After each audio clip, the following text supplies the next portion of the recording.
Hello everyone, welcome back to our channel How to Tutorials. In today's video, we're going to see how you can log out of your Truecaller account. Well, it is quite a simple process, so let's dive right into it.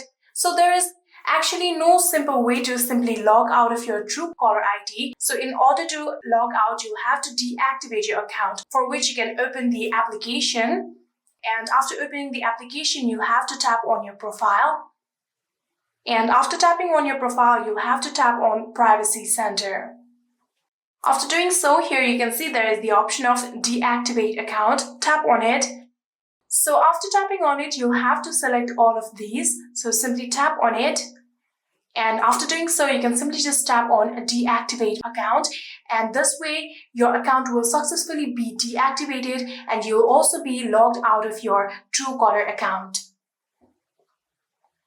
And yeah, that is it. That is how you can log out of your Truecaller account. I hope this video was helpful to you guys. If it was, please do not forget to hit that subscribe button and like our video. Thank you so much for watching. See you in the next.